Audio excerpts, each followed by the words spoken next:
What is going on, everybody? Welcome back to the Baseball Now podcast. I'm your host, Mason Braggins. As always, Steven not here this week. I believe he's out of town today and for the next couple of weeks. So probably will just be me for the next couple of weeks here on the podcast, but still here bringing you MLB content every single week. We're going to jump and do something a little bit different here. We're going to do my top 10 power rankings of the week, especially since now we have social media pages. It'll be a lot easier to kind of post that, get that out there. So we're just gonna jump right in. It'll probably look pretty similar to MLB's top 10. Not sure if we're gonna have much differences from it, but we're gonna jump in. And our number 10 team, a little bit on the rise lately, gonna be the Guardians. Guardians at number 10 this week. I think there's just been, unfortunately, Jose Ramirez just hit the IL, so we might see them get bumped out of the top 10 next week. But the Guardians are definitely looking a little bit more put together than they were over the past couple of weeks. They are still about a half game, or actually tied with the White Sox for the division right now. But the Guardians are looking to move up a little bit. They had a solid start to the season, kind of went neutral, you could say. But now they are coming back a little bit. I mean, if we take a look at the stats for this team this year, I mean, again, Jose Ramirez, he's not hitting the best. He does only have a 239 average, but he has 64 hits. That's the most on the team. So still definitely bringing in a lot of runs with 33 RBIs and 10 home runs. I mean, you have Stephen Kwan, who has 13 RBIs and he has 49 hits. So, I mean, not incredible. Kwan's still doing good. I mean, Chase DeLauder, who's 263 right now with 34 homers, and Brian Rocio, a 274, has a 353 OBP and also a 752 OPS. I mean, like this guy's doing some great stuff. Their shortstop Rocio is just fantastic, and I mean their pitching as well. I don't think it's out of the blue remarkable by any means, but I mean their main starter Gavin Williams, he has 9 wins, a 3.32 ERA, so a little bit on the higher side there, but he does have 99 strikeouts as well. You do. It's kind of just like shared between a lot of people. I mean, you have Parker Messick, who has the best ERA out of all the starters. You have Cade Smith, who is the most saves on the team. Eric Sabrowski has the most holds on the team. So, like, the whole team is kind of put in a lot of work. A team combined ERA from everybody who has pitched for the Guardians, a 375. So, I mean, everybody's put in work for this Guardians team. And I mean, if we take a look at injuries, it's Ramirez, who just hit the IL. Unfortunately, Sabrowski, who just, like I said, has the most holds on the team, hit the IL last week. DeLauder is day to day, and Angel Martinez is also day to day. But hopefully, Jose Ramirez will be back soon, but he does have a left hamate bone fracture. So, a big blow for the Guardians not having Ramirez for an extended period of time. But in the number 9 spot, uh, we're gonna put the Cardinals. I think the Cardinals are a shocking team this season. They're 38 and 31.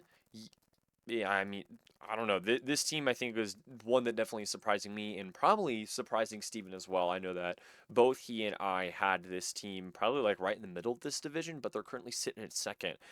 I mean, over their last 10, if we take a peek at it, they're 7-3. So I mean, a great last stretch of 10 games. That's kind of what um, the power rankings are kind of aimed at. Like you look over the last 10, maybe a longer stretch than that. I mean, the Guardians are in the 10 spot because they're 4-6 over their last 10. That's the only reason they're down to there, is because of that. I mean, they have a better record than the Cardinals by about a game, it looks like, maybe a game and a half. Um, Not entirely sure. I mean, there have been some weird postponed games that have happened this season. that have kind of thrown off how many games in total every single team has played. I mean, you can talk about like the Rays, they're 41 and 27, but then the Yankees are 43 and 27. So the Rays have just played two less games than the Yankees, which kind of skews who's in first place a little bit. But the Cardinals at number 9, I mean, Jordan Walker. Man, who would have thought this guy? I mean, he had a pretty rough start to his career. But this season, man, this dude's ridiculous so far. I mean, he had a great rookie season as well, the 2023 season. But Jordan Walker really coming back, having a resurgence this season. I mean, he's batting 294 on the season right now, which is insane. He has the most home runs on the team, most RBIs, most hits. He has the highest OPS on the team out of qualifying players for that. Like, this dude is ridiculous. I mean, they also have JJ Weatherholt. I'm pretty sure this guy is a rookie who is doing great. Mason Wynn, I think, is trying to have a resurgent season as well. I think, after Mason Wynn's rookie season, he kind of just like, faded into the background a little bit. His rookie season, you know, 2023, he only batted 172 in his 37 games that season, and then 267, 253, 24, and 25. He's batting 227 right now, so he's still hoping to get back up to maybe that 2024 potential or even higher than that, kind of how Jordan Walker's playing right now. But I mean, the offense as a whole is insane. Like, I never would have thought, especially after trading Nolan Arenado, who definitely on the tail end of his career at this point, but was probably one of their better players, I would say. They still have a plus 12 run differential on the season. So, I mean, it's just ridiculous the ball that these guys are playing. I mean, you take a look at their pitching too. Uh, Dustin May uh, has had a couple of quality starts on this season. Yes, he does have a 4.21 ERA, but has quite a few quality starts. Michael McGreevy with 2.99 ERA, incredible. And I mean, yeah, I think it's insane how well this pitching staff is. Now, I mean, like, the starters are okay, I would say, but I think it's after the bullpen that's kind of come in clutch, or mainly their offense that they have a lot of close games, is what I'm trying to say. I don't think there's outside of, the few hitters that they have, I don't think there's really anything to stand out or anything that really stands out about this team, you could say, which I think is what's so surprising for the Cardinals is that it's like, wow, these guys are really this good. They're playing this well. They have had a lot of close games. I mean, if you go back and look at their schedule on the season so far, I mean, you have a 9-7 win yesterday against the Rays, a 6-5 win against the Rays yesterday, a win against New York 4-2, a loss against New York 4-2, a win against Mets 3-0, 2-1 against the Mets. And just like, they have a lot of close games. There aren't a lot of blowout games that this team has that I can see, or a lot of high scoring games that this team have. And even if it is a high scoring game, those teams have stayed, close enough that they have played. They swept a series against the Pirates at the end of April. Two of those games, the Cardinals scored double-digit runs, but the Pirates were within 5 in both of those games. So, I mean, that is, a bullpen, can potentially blow that game. That is close enough of a game. Yeah, this team, again, I don't know how the heck they are doing this, but they're getting it done. A lot of close wins. I think that's really what is keeping in there. I mean, Dustin May's last start was a shutout game. Man, 7-0 the Cardinals against the Mets. Dustin May pitched, I think, his best game of the season. He went 6 innings, only gave up 4 hits, struck out 6 and walked 1. I mean, that's a great game for Dustin May. Love to see him having good games, especially as a Dodgers fan. I mean, and then you had, yeah, I think it's just insane. I think that's really all I can say is that it's kind of crazy how well this team is playing. But then moving on up into our 8th position, the 8th best team right now. I'm taking a look and I'm thinking it's the Mariners right now. They're 4-6 over the last 10, but they have come back for sure. They got a plus 20 run differential. Now they're only one game above 500, which is kind of a similar story to a lot of other teams right now. There are a lot of teams that are really close to 500 right now. But I mean, the Mariners, they lost a couple games to the Nationals, which I mean, the Nationals are third in their division with a winning record, so that's kind of shocking. Actually, you know what? Hold on. I'm changing my mind. We're gonna put we're gonna put the Nationals up at 8. Yeah, I think I'm changing my mind here. We're gonna put the Nationals up at 8 here. Um, they're 37 and 35, 2 games above 500, 6 and 4 across their last 10 right now. They just won a series against the Mariners. They won a series against the Giants. They won a series against the Diamondbacks. So like they've won 3 straight series after getting swept by the Marlins, which is insane. I don't know, something clicked a month ago with this Nationals team, and CJ CJ Abrams and James Wood are lighting up like missiles. And I mean, they also have Luis Garcia Jr., who's also having a great year. They have Dalen Lyle, I think is how you say this guy's name, who, man, this guy's only played, he's played 2 seasons with the Nationals. This is his second season. Last season, he played in 91 games, batted 299, which is insane. So, I mean, Dalen Lyle also doing great work. And I mean, the pitching staff, I don't think is anything to write home about. I mean, they're outside of like a couple relief pitchers, everybody has an above 3 ERA. I'm only seeing 4 pitchers with below 3 ERA for the Nationals. Everybody else has above 3.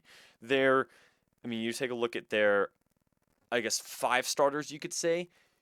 Foster Griffin, 3.46. Cade Cavalli, 3.98. Mike Mikolas, 5.29. Zake Littell, 5.32. Jake Irvin, 5.23. Like, their starters have given up a combined total of, let me do some quick math here. This is, I mean, you got 70, 100, 172 runs. There are 5 starters, across I guess across about 60 games have given up 172 runs, just the starters. And the team itself has given up 379, and they still have a plus 13 run differential, scoring 392 on the season so far, which, by the way, is more than the Dodgers. The 392 runs that the Nationals have scored this season is the most in the majors, which is ridiculous for a team who have been the bottom of the barrel in the AL East for quite a few years, who have had, I would say, they had a pretty rough start to the season. I mean, if you go back to when we were only like 20 or so games into the season, they were 9 and 12. They had a losing record. And yeah, I mean, they won their opening series against the Cubs, to start the season in March, but then lost a series uh, to the Phillies, and then got swept by the Dodgers. Lost a series in St. Louis. Uh, Shockingly, though, to start April, they swept the Brewers, which was shocking. This team, I think, is definitely, they're up and down. This team is very surprising. Again, they're 37 and 35 now after having 2 blowout wins against the Mariners, which is why I changed my mind. I think to put the Mariners in this 8 spot would be ridiculous when the Nationals are playing just much better ball than the Mariners have.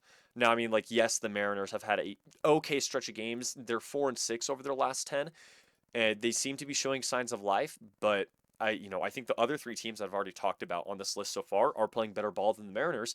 And even though that they're atop the division, I can't healthily give or in good faith give the Mariners a spot in the top 10 this week because of how good the Guardians, the Cardinals, and the Nationals are playing.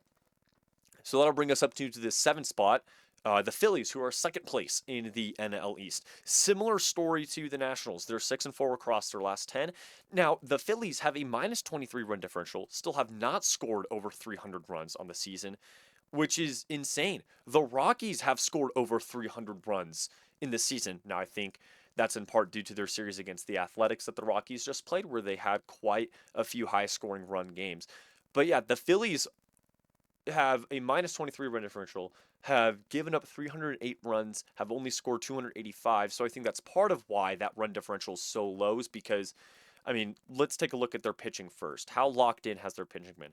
Christopher Sanchez, man, this dude, a 1.82 ERA. Just incredible pitching from that guy. Zach Wheeler as well, 222 this season. Their other starters, not as well. Jesus Luzardo is having a pretty rough start to the season so far, 435 on the season.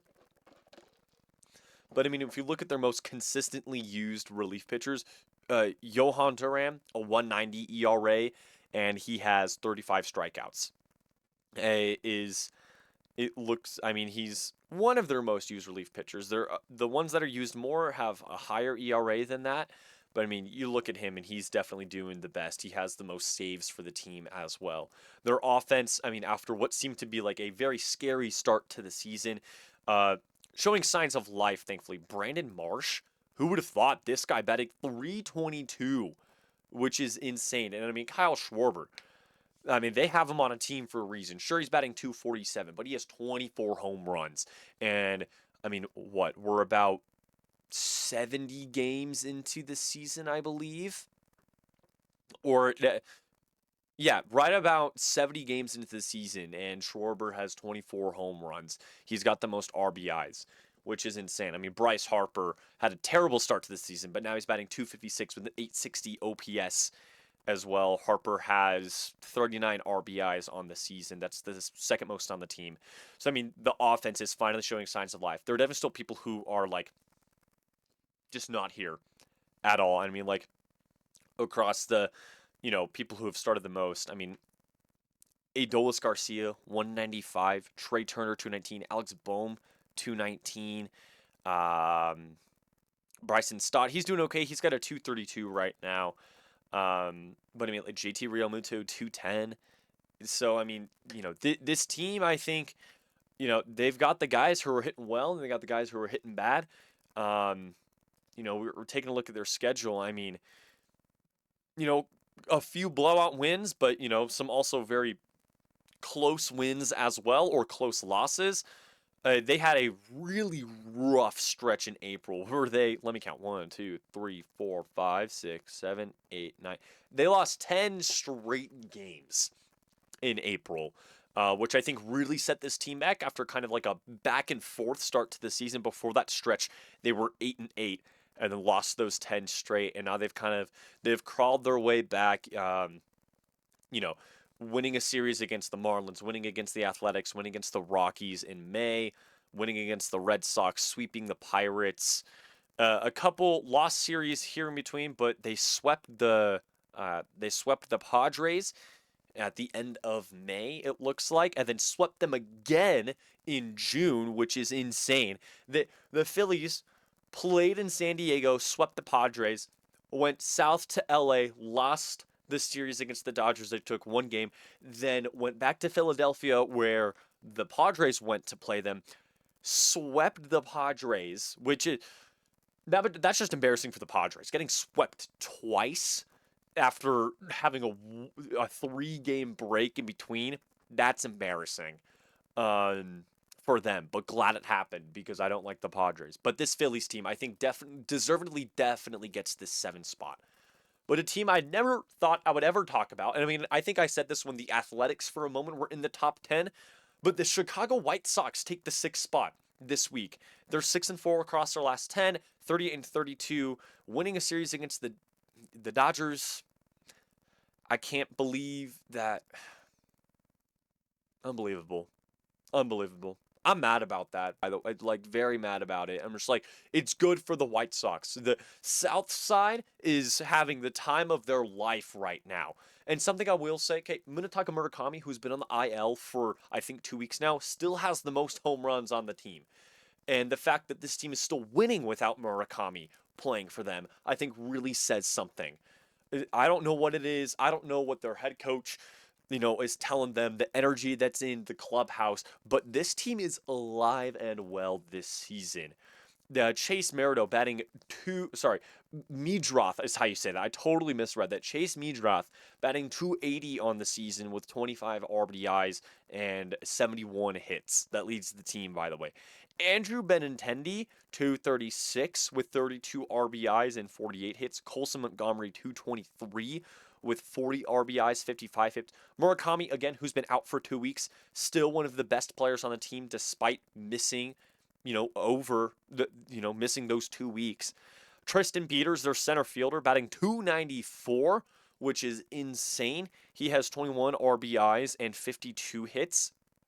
I mean, this team's insane. Their left fielder, Sam Antonassi, batting 278 with 17 RBIs, 49 hits.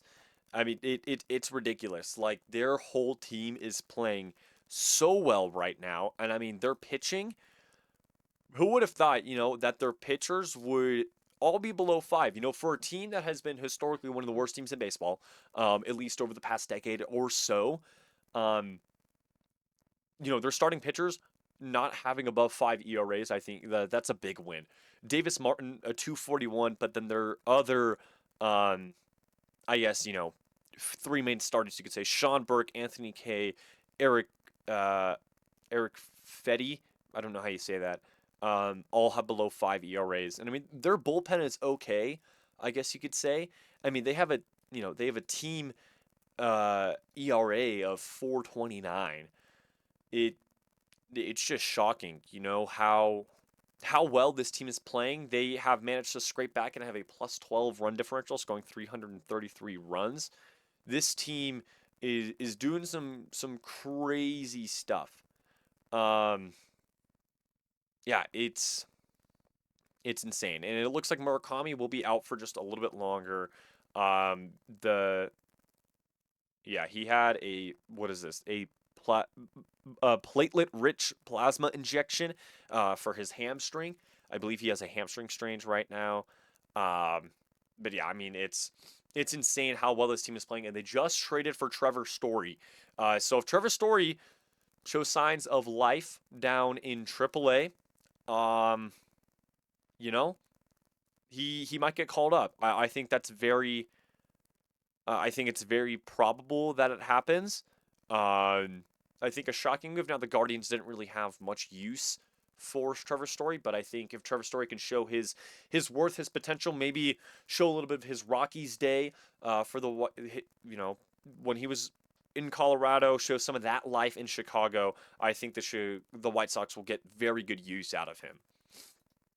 But our number five team, I think this top five I think is so interchangeable. I like all these are the top five teams that I'm about to go through in baseball. I think it'd be very hard, I wouldn't be mad if you put any of these teams anywhere in the top five because they are all playing incredible baseball. All of these teams have over 40 wins right now, and just playing incredible baseball. Well, man, I don't really even know like which team to start this top five with. Very hard to do so. I think we'll just start it with the Rays. We'll put the Rays in the five spot. 41 and 27 on the season. They have a plus 8 run differential, 5-5 across their last 10 games played. I think they've had I don't know if they've had any recent games postponed, but I know they've had quite a few postponed. Yeah, I mean they've had two in total postponed. So they haven't played as many games, but unfortunately lost this series to the Angels. A little embarrassing. They got swept by Detroit to start the month. They lost a series to Miami, then swept Boston. So kind of back and forth. I think putting them here in that five spot is okay, but I mean, I think we've talked about them every single week. Junior Caminero, Yandy Diaz, Chandler Simpson, Jonathan Aranda. I mean, like these guys batting so well. Nick Fortes, their catcher as well, batting 269. Ben Williamson, their second baseman, 255. Just incredible baseball from the offense. And I mean, their starters, Nick Martinez, Drew Rasmussen, Shane McClanahan, those three all have below 4 ERAs, below 3.5, we could even go. And I mean, their bullpen guys, okay. I think, Brian Baker, their big standout one, he has a 191 with, what is that? Hold on, 32 strikeouts in 30, appearances. He has 18 saves. That's the most on the team. There are some other guys who've come in occasionally who have 0 ERAs or lower ERAs, but, I think the bullpens for most teams typically kind of look the same. You got like one or two guys who are, going really well. I mean, you have Casey Legumina, 233 with 14 strikeouts on the season and 3 holds. Kevin Kelly has 14 holds with a 2.27 ERA. Like, you got a couple guys who really just stand out in the bullpen, and everyone else is kind of just like, yeah, okay, like, oh yeah, they finally had a good game, or oh man, they had a bad game. I think that's kind of the story for most bullpens, I would say. Now, the Rays do have a lot of people on the IL. I think I keep talking about how they have a lot of people on the IL right now. Ryan Pepio, Jake Fraley, Jesse Schultens, I think I say that, Michael Grove, Edwin Uceda, Steven Wilson, Manuel Rodriguez, Jonathan Heasley, Johnny DeLuca, and Gavin Lutz, all on the IL. Um, yeah, I mean, it's just, I think for the Rays, a lot of up and down, I think, is what it is right now. I think they're kind of on a down stretch right now, but maybe coming back soon, um, and having another resurgence and to show why they're a top five team. In the number four spot, man, it's just, I think we're gonna go, man, I don't know. I don't know, dude. I think I'm gonna go the Brew Crew. The Brew Crew in the four spot. They're 43, 26, 6-4 across their last 10 right now. Um, um, can we talk about Mizorowski's 15 strikeout complete game the other day? Like, oh my goodness. This kid is ridiculous. I mean, I think, Contreras said it um, in an interview the other day. I don't know if it was after that specific performance or if it was um, later in the day or whatever, but that shutout against the Phillies a few days ago, William Contreras said he's just glad that Mizorowski is on his team. And I mean, if I'm on the Brewers, I'm glad Mizorowski is on my team too, because this is ridiculous. It was a one-hit game. Like, he almost pitched a complete game, and it was a solo shot. Hold on, my apologies. I'm looking at the wrong spot. It was a single from Kyle Schwarber, um, which is insane. And I mean, and then Milwaukee scored 6 runs. So it's just ridiculous how well he played. And if it weren't for that single hit, a no-no.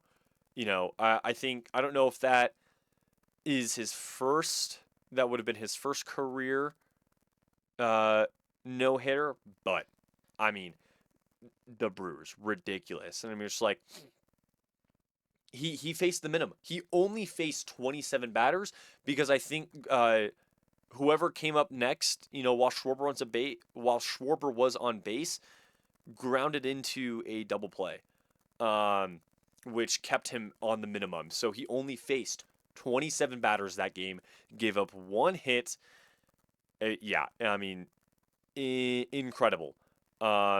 He threw, man, how many pitches did he throw? I don't know if I can see how many pitches he threw. But yeah, I mean, just like Mizorowski, incredible in that game. I'm just fumbling my words here. I'm like trying to find things to talk about. I'm just so in awe of this performance. Let's go to their offense. William Contreras, 295 on the season. He has 76 hits and 43 RBIs. You got Bryce Turang batting 261, Sal Frelick 229, Jake Bauers 276, Garrett Mitchell 246, and Christian Yelich, I think, finally showing some signs of life as their DH, batting 279 with 22 RBIs and 43 hits. Just incredible. And I mean, outside of Mizorowski on the pitching staff, Kyle Harrison 247 on the season, which is very good. I mean, you have one of the relief pitchers, Aaron Ashby, who has played in 31 games as a relief pitcher, 272 ERA with 59 strikeouts. I'm sorry, Mizorowski has 131 strikeouts. I just saw that. That's insane, dude. That's ridiculous. Like, man, Mizorowski, the Miz. Can't just talk about anything in baseball without talking about this guy. And their bullpen, I think, is a standout bullpen. They have 1, 2, 3, 4, 5 dudes underneath a 3 ERA who have played at least 5 games. And yeah, I mean, it's just incredible. And people hanging around like that mid 3 area, some 4s and some 6s as well. But overall, I mean, this bullpen is fantastic. It keeps them in games. Yeah, I'm just like, this Brewers team is ridiculous. It's so good. I think in the number three spot, man, this is tough, dude. I mean, just live ranking the top 10. This is tough. I think if we go, man, I think I'm gonna put the Dodgers in the three spot. I think I have to solely because of the sake they're 5-5 across their last 10. I think that is the only reason I put the Dodgers in the three spot is because of that. Yeah, I mean, a rough series against the White Sox for the Dodgers. Unfortunately, lost that middle game of the series against the Pirates. Um, Blew out the Angels last week and then got blown out the following day. Kind of ridiculous, but that's baseball for you. I think I've been seeing people stand in line. I think for the team that spends the most money in baseball, which I feel like is kind of an irrelevant detail, okay, but for the back-to-back champions of MLB, for, I guess you could say the poster boy of the MLB, 45-27 is a little embarrassing. Um, the fact that the Dodgers, by record, are not the best team in the MLB, I think really now, I I think it's more so just the bullpen. When I look at the Dodgers pitching outside of Yamamoto and Shohei Ohtani, and I think I would throw Robleski into that as well. I think Robleski has had a couple rough starts over his last few games. His ERA has jumped up to 2.95. But like outside of those three pitchers, Ohtani, Robleski, Yamamoto, the pitching staff is just okay. I mean, sure, there are a lot of relief pitchers with under 2 ERAs. I mean, you got Tanner Scott, who is having himself a year. And I'm so glad Tanner Scott has come back. He has the most saves on the team. He's got 7 of them. We thought Edwin Diaz was going to be our guy. But maybe Edwin Diaz getting injured and us turning to Tanner Scott half the time was like, oh, shoot, I got to lock it in. And he has been locked in for most of the season. Again, a 2.48 ERA with 35 strikeouts. So, and I mean, I don't think you can see blown saves on ESPN. I don't know if they show that, but doing fantastic work. I mean, Will Klein, 225. Alex Vesia, 274. Eric Lauer, this guy who's been starting recently, he's only started 3 games, but he's got a 276 ERA. He's doing great work. You have, um, man, Paul Gervais, Gervas. I don't know how this guy's only showed up twice, but has only given up 1 run in his 5 innings pitched, so pretty solid there. Um, Jake Eder, a 225. Um, yeah, I mean, it's kind of crazy. There are just a lot of guys where it's like, man, like, can we stop giving up runs? I mean, Kyle Hurt, get that guy off my baseball team. Can we please get Kyle Hurt off my baseball team? He he was okay to start the season, and I think he's just lost it. I think he's just lost it. Blake Treinen, I'm still okay with. He's a little shaky from time to time. But I mean, hold on. Hasn't, if I'm not mistaken, I mean, he's been a Dodger for 6 years. And he's had some really good seasons with the Dodgers. I mean, 2021, 2022, and 2024 were all great seasons.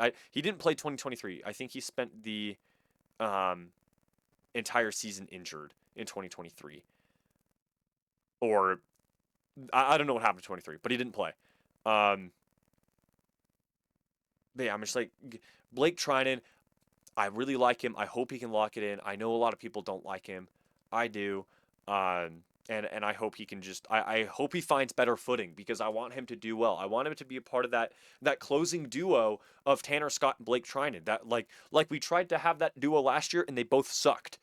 Blake Trinan had a 5.80 ERA at the end of last season. So, just really hoping that he can lock it in so that him and Tanner Scott, we can see them as kind of like that, that emerging like closing duo with Edwin Diaz still on the IL for this team. But the hitting, I think, it's better than ever, really. I mean, you got Pages, Freeman, Ohtani, Muncy, and even though Teoscar Hernandez has hit the IL, he has a 276 batting average with 31 RBIs. Um, Mookie Betts finally got his average above 200 after being below 200 before the IL. He came back from the IL, a couple weeks ago, so he's coming back good. Dalton Rushing, man, uh, maybe that guy should get All Star over Will Smith. Will Smith, and he's injured now. Will Smith is also on the IL. Is only batting 249. With we take a look at those home runs, 6 of them. Will Smith is having himself a down year. Dalton Rushing is playing better baseball than him right now, which is surprising to say. And I don't like Dalton Rushing. Okay, I will say it. I don't like him. I think I think he's a chump. If I'm gonna be honest, I think he has a bad attitude. I think he has a very hot-headed and egotistical personality. Um, you know, either sure, he's probably having himself an all-star year for a catcher, sure. But if he doesn't fix up his attitude, I don't want to see him.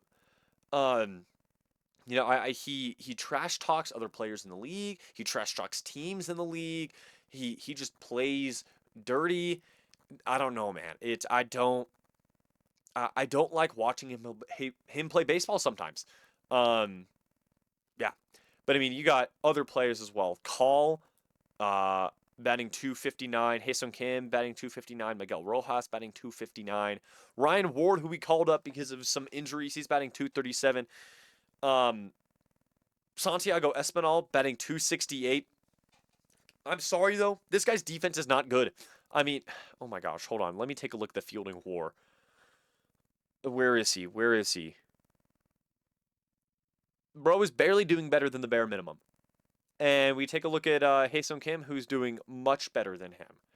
I mean, the fact that when Kike Hernandez came back from the IL, okay, he only played in 2 games before he went back to the IL. But by the way, in those 2 games, in his 4 plate appearances, he has a 1,000 batting average. So the best player on the team, I guess, with a 1,000 batting average. Take a look at that.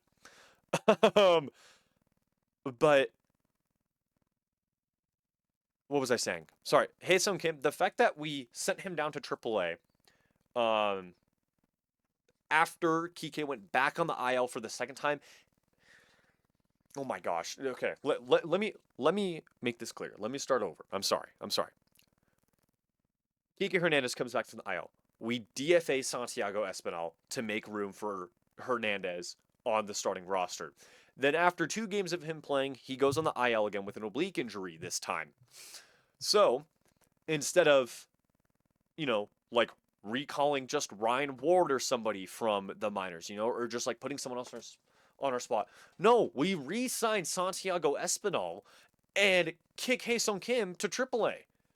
What? Why? Haesung Kim he's a young player. He needs the experience. He's one of the best, when he gets his opportunities and when he's locked in at the box, he's one of the best offensive players on our team, and he's a fantastic defensive player as well. Much better than Espinal. I mean, as a Dodgers fan, it just frustrates me. It frustrates me the fact that he's not in the majors. Haesung Kim needs more time in the majors. He deserves a starting spot, more often than not on the team. Like, I'm tired of seeing Miguel Rojas and Santiago Espinal start at shortstop and third base when Haesung Kim can easily fill that gap just as well as them.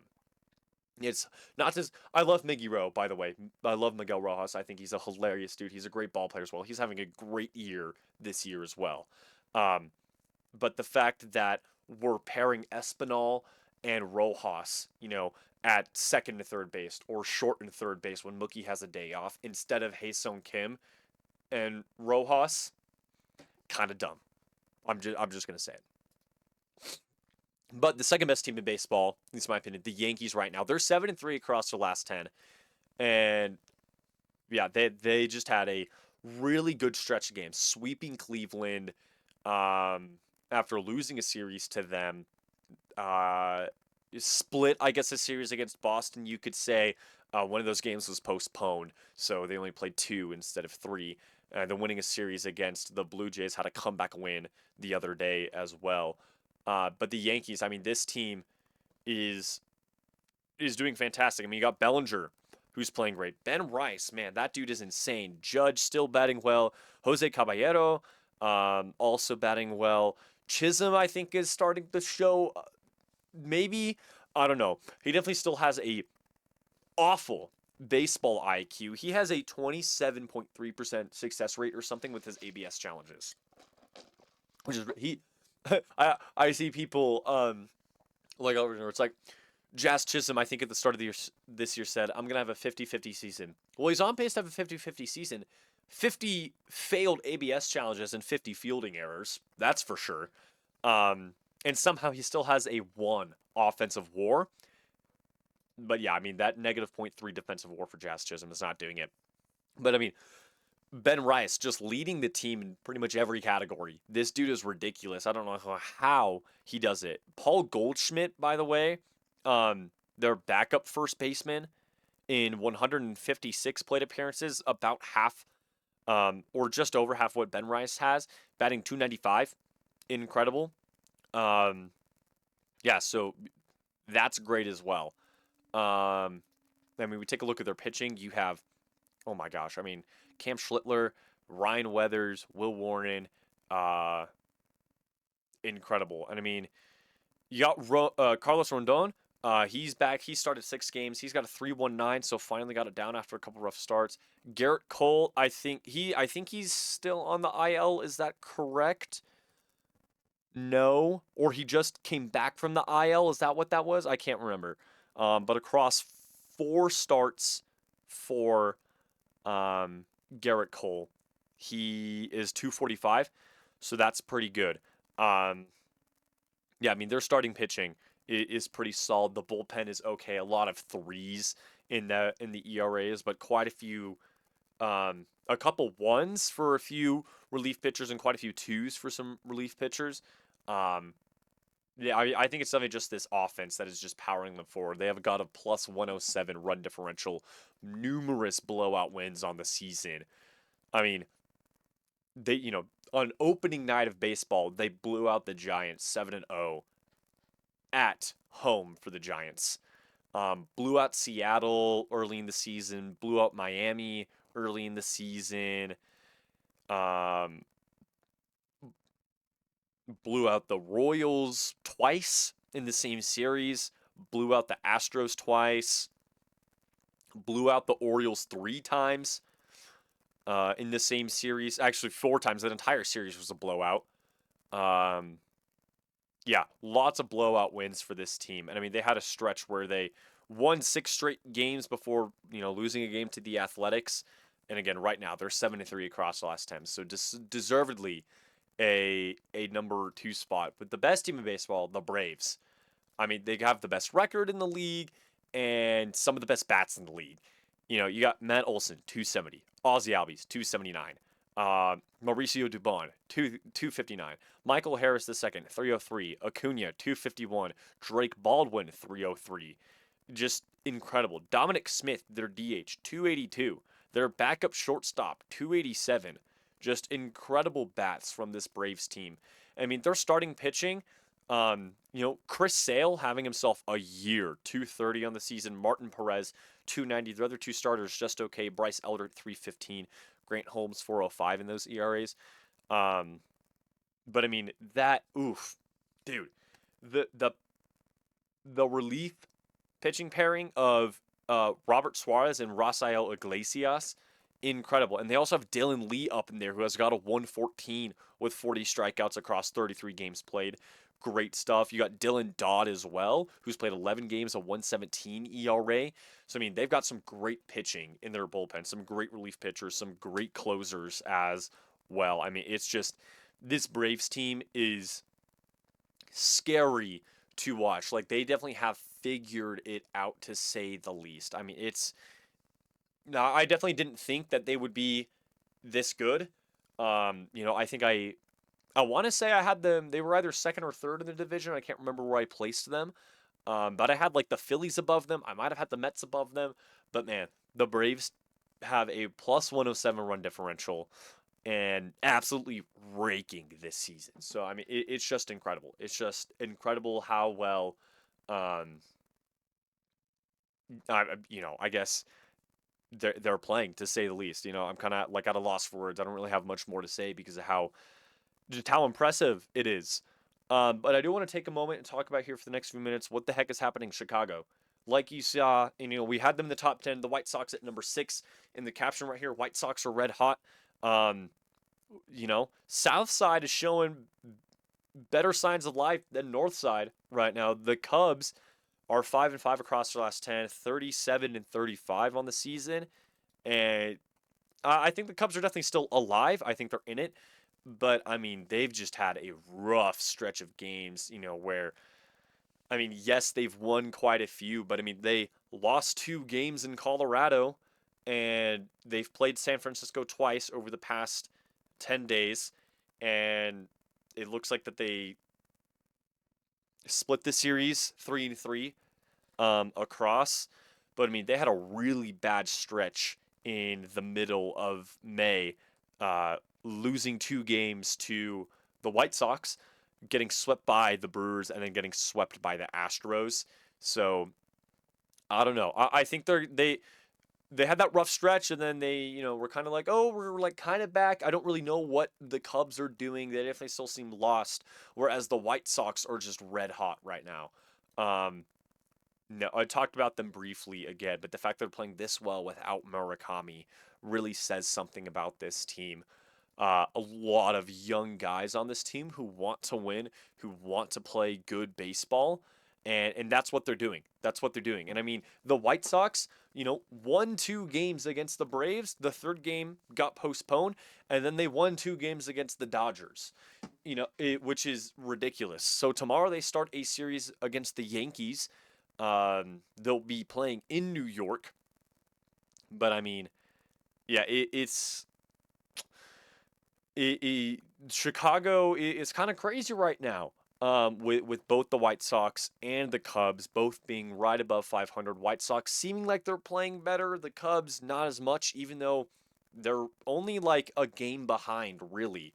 Um, Maybe like I don't know, like a game and a half. I'm not really sure because the White Sox have played 2 less games than the Cubs have.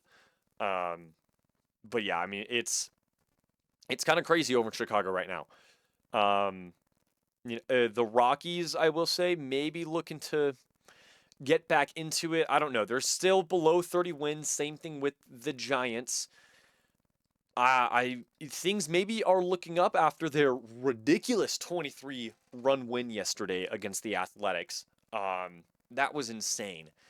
But I don't know. The Rockies always seem to be hit or miss, you could say. I think obviously 45 losses means a lot of misses. Oh my gosh, sorry. Big yawn. But like Steve and I talked about last week, there's a lot of competitive fire in the Rockies team. There's a lot of competitive fire across the league. I think that's why the White Sox are doing so well. They want to win games. That's why the Athletics are 1 game below 500 because they want to win. That's why the Rangers are 1 game below 500. They want to win. I don't know. It's the league is very competitive. We're seeing a lot of shocking things happen this season. I think a lot of things that none of us could have predicted, but it's exciting, and I really can't wait for what else this season has for us. But that is going to do it for this week. So, as always, don't forget to like, subscribe, share the podcast with anybody. Follow us on social medias. You can follow us, Baseball Now Podcast on Instagram and Baseball Now Cast on Twitter, or X, I guess. Follow us there to stay updated. We post, big trades that happen or like acquisitions. It is a little slow just because, I am the one who runs it, so I am still a little bit busy, so I don't really cover everything. If I had more time, I would try and cover as much as I could, final scores across the league, try and cover, like, oh, this team picked up this player from free agency or something like that.